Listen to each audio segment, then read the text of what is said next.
চলে এলাম বন্ধুরা আবহাওয়ার খবর নিয়ে। আজ 2 তারিখ শুক্রবার, ফেব্রুয়ারি মাস 2024।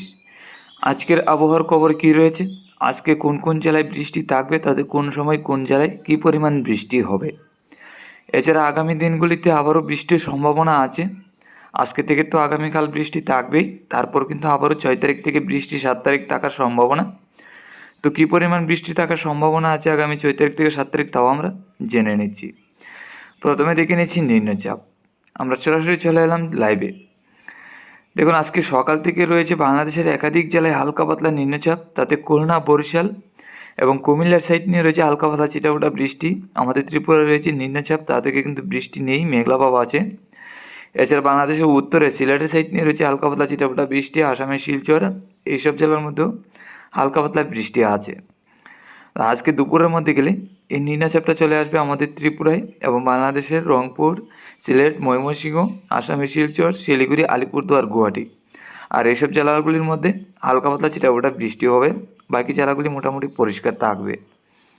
সন্ধ্যা রাত্রির মধ্যে এই নিম্নচাপটা আমাদের ত্রিপুরা থেকে বের হয়ে বাংলাদেশের উত্তরে সিলেট এবং আসামের শিলচর এবং গুয়াহাটির দিকে থাকবে। আর এই 3 জেলার মধ্যেই হালকা পাতলা ছিটাফোঁটা বৃষ্টি থাকবে। রাত্রির মধ্যে গেলে আমাদের ত্রিপুরা রাজ্যের দিকে আমরা পরিষ্কার লক্ষ্য করতে পারছি। আসামের শিলচরের দিকে থাকবে এই নিম্নচাপটা, যা থেকে বৃষ্টি হবে আসামের শিলচরে হালকা পাতলা। আগামীকাল সকালে হালকা থেকে মাঝারি বর্ষণ থাকবে আমাদের ত্রিপুরায়, তাতে আমাদের ত্রিপুরা যে হালকা পাতলা মোটামুটি অনেকটাই বৃষ্টি থাকবে। বাংলাদেশের কুমিল্লা এবং সিলেট, আসামের শিলচর এইসব জেলার মধ্যে হালকা থেকে মাঝারি বর্ষণটা হবে। এছাড়া বাকি জেলাগুলি মোটামুটি পরিষ্কারই। আগামীকাল দুপুরের পর থেকে আমাদের ত্রিপুরা পরিষ্কার, আসামের শিলচর মেঘলাভাব এবং হালকা পাতলা ছিটাফোঁটা বৃষ্টি থাকতে পারে। তারপর বিকালের দিকে মোটামুটি পরিষ্কার হয়ে যাবে, আর নিম্নচাপ থাকছে না। 4 তারিখ থেকে আবহাওয়া মোটামুটি পরিষ্কারই, নিম্নচাপও নেই, বৃষ্টিরও কোনো সম্ভাবনা থাকছে না। 5 তারিখের মধ্যে থাকবে না। 5 তারিখের মধ্যে কোনো রকমভাবে নিম্নচাপ ত্রিপুরা বাংলাদেশের একাধিক জেলায় প্রবেশ করবে না। 6 তারিখ সকালের দিকে কিছুটা নিম্নচাপ প্রবেশ করবে আবারও ঢাকা, খুলনা, বরিশাল, কুমিল্লার দিকে। তাতে আমাদের ত্রিপুরা এবং আসামের শিলচরের মধ্যে হালকা পাতলা ছিটাফোঁটা বৃষ্টি থাকতে পারে। তাতে 6 তারিখ বিকালের দিকেও এই নিম্নচাপটা হালকা পাতলাই থাকবে। তারপর 7 তারিখের মধ্যে গেলে 7 তারিখ সকালের দিকে হালকা পাতলা ছিটাফোঁটা বৃষ্টি হওয়ার সম্ভাবনা বাংলাদেশের দক্ষিণের জেলা এবং আমাদের ত্রিপুরা, আসামের শিলচরের দিকে। এছাড়া বাকি জেলাগুলি মোটামুটি পরিষ্কারই থাকবে। তো আগামী 7 তারিখ পর্যন্ত কিন্তু বৃষ্টির সম্ভাবনা আছে। তারপর 8 তারিখ থেকে আবহাওয়া পরিষ্কার হওয়ার সম্ভাবনা থাকবে। এখন দেখে নিচ্ছি মেঘলাভাব। আজকে সকাল থেকে দেখুন লক্ষ্য করতে পারছি আমাদের ত্রিপুরা, বাংলাদেশের একাধিক জেলায় রয়েছে মেঘলাভাব। আসামের শিলচর, শিলিগুড়ি, আলিপুরদুয়ার, গুয়াহাটির মধ্যেও রয়েছে মেঘলাভাব।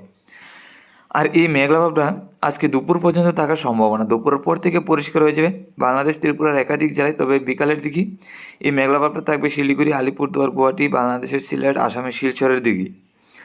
রাত্রের দিকে গেলে আসামের শিলচর এবং গুয়াহাটির দিকেই মেঘলাভাবটা থাকবে, আর বাংলাদেশের সিলেটের দিকেও হালকা পাতলা থাকার সম্ভাবনা আছে। আগামীকাল সকাল থেকে আবারও মেঘলাভাব শুরু হবে বাংলাদেশের দক্ষিণে খুলনা, বরিশাল, কুমিল্লা, চট্টগ্রাম এবং আমাদের ত্রিপুরা, আসামের শিলচর, বাংলাদেশের সিলেট এবং ময়মনসিংহ, শিলিগুড়ি, আলিপুরদুয়ার, গুয়াহাটির দিকে। তো আমরা যেটা লক্ষ্য করতে পারছি আগামী দিনগুলিতে প্রত্যেক দিন কিন্তু সকালের দিকে মেঘলাভাবটা থাকবে, মোটামুটি বেলা পর্যন্ত থাকবে। তারপর বেলা বাড়লে পরিষ্কার হওয়ার সম্ভাবনা। দেখুন 4 তারিখের মধ্যে একই রকম পরিস্থিতি, সকালের দিকে মেঘলাভাব, বিকাল দিকে পরিষ্কার। 5 তারিখ, 6 তারিখ, 7 তারিখ একই রকম পরিস্থিতি থাকবে।